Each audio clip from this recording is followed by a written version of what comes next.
Bismillahirrahmanirrahim. Dengan sangat batak, sangat balik, sangat juhud, tapi mendengar kalimat Ar-Rahman, Ar-Rahim mencatat. Di antara sejarah yang terjadi pada Umar bin Khattab.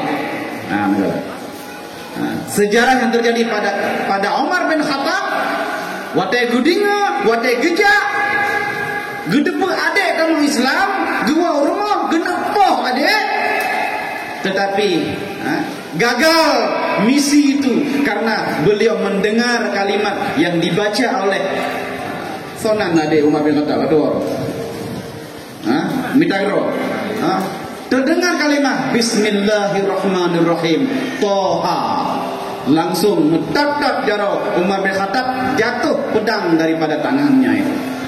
Ar-Rahman, Ar-Rahim didengar oleh orang-orang jahiliyah yang lain, orang-orang yang mampu bahasa Arab, ahli sastra, sahabat ketika berdakwah langsung mereka sukarela memeluk agama Islam. Kadang-kadang tidak perlu pedang, tidak perlu senjata, tidak perlu melawan, hanya mendengar saja Ar-Rahman, Ar-Rahim, maka mereka langsung menerima sepenuh hati kepada agama Islam. Ya, mama. Maka di luar biasa Pak malamnya Allah sayang kepada gedanya mama. Allah masih rindu kepada kita. Yang walaupun kita kadang-kadang hana sayang ke Radu, hana rindu ke Allah, terindu yang kan. Maka dengan tapukan acara yang lainnya supaya hati kedanya musabah yang mandumnya, hati kedanya kembali ingin bercahaya-cahaya supaya ingat kepada Allah Subhanahu Wa Taala, bahwa kedanya udah hana trip akan kembali kepada Allah. Bayangkan dalam dunia mendam berapa banyak orang-orang meninggal dari kalangan ulama, dari kalangan gure-gure gedanya, dari kalangan intelektual, dari kalangan orang-orang hebat dum, dari keluarga kita, dari saudara kita. Lon mama baru 20 sekian orang meninggal anu bidang dah, anak masih kecil ibu-ibu, 20 bulan nunggu, kamu meninggal dalam nuhun. Takdir musibah daripada Allah harus terima. Kehilangan jiwa, ada apa? Ini cobaan, inilah hidup, inilah sunnatullah. Kalau kamu hidup pasti ada masalah, maka jalani masalah itu. Kalau mau sukses, kalau mau berhasil, jalani semua itu. Kalau kamu mengaku beriman kepada Allah, maka Allah akan mencobamu. Allah fitnah kamu. Hasiban nas ayyutraku ayaqulu amanna wa hum la yuftanun. Apakah manusia menyangka Allah akan membiarkan kita mengatakan hanya beriman kepada Allah, nyo kamu urung iman, nyo kamu urung Aceh, urung dilebeh lebih. Apakah cukup itu? Wa hum la yuftanun, kamu tidak dicoba? Tidak.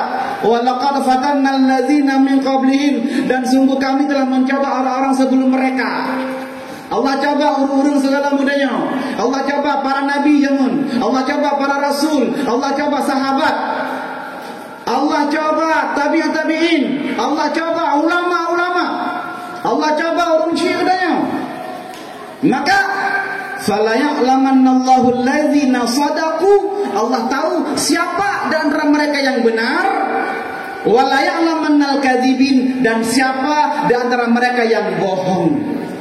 Hasil daripada ujian dan cobaan. Dalam ayat yang lain disebut oleh Allah, "Walanabluwannakum bisyai'im minal khaufi wal ju' wa naqsin minal amwal wal anfus wasamarat wa basyiris sabirin." Dan sungguh kami akan mencoba kamu, nguji dengan oleh Allah. Dengan apa uji? Dengan satu bentuk cobaan. Yang pertama bil khauf, minal khauf, rasa takut. Nyojino mandung danyo iya mati. Jangan. Iya mati, kena Covidnya langsung mati. Ala betul ho, pokoknya nyam berbahaya. Takut wanak siminal abwal, dan hilang takut.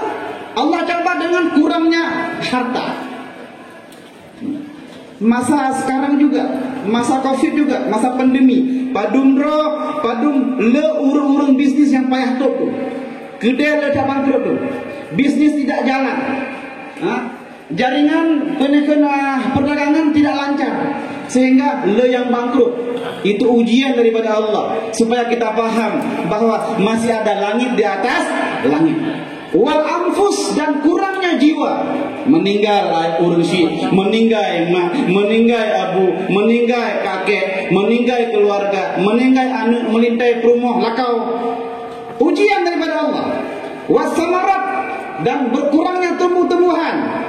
Hanajit pada hanajit bunan pala, hanajit geli macam-macam tu. Itu ujian daripada Allah. Maka hasil daripada ujiannya, seandainya ada orang yang sabar, ada orang yang tabah, ada orang yang menerima dan ikhlas hati, Allah memberikan kabar gembira, wa basyiris sabirin, dan berilah kabar gembira kepada mereka-mereka yang sabar. Ibu-ibu sabar luah lampu peng seribai mutamah lam mertuh-tuh. Yang betul. Berberah dengan sejuk. Getamahlah oleh Allah. Hana getamah dunia, singa getamah di akhirat. Nyambah. Maka tujuan daripada semua itu apa? Tujuan daripadanya adalah supaya gedanyanya bahagia, mama. Supaya gedanyanya senang udeh. Supaya gedanyanya nak kebaikan. Yang tipurah gedanya berdoa, Rabbana atina fid dunya hasanah wa fil akhirati hasanatan wa qina adzabannar. Ibu-ibu menyakali nejak haji, nejak umrah, tujuh kan diputar tawaf. Rabbana atina fid dunya hasanah wa fil akhirati hasanatan wa qina adzabannar wa adkhilnal jannata ma'al abrar ya aziz ya ghaffar ya Rabbal alamin. Sampai nukurnya tujuan supaya kita bisa mendapatkan kebahagiaan dunia dan juga mendapatkan kebahagiaan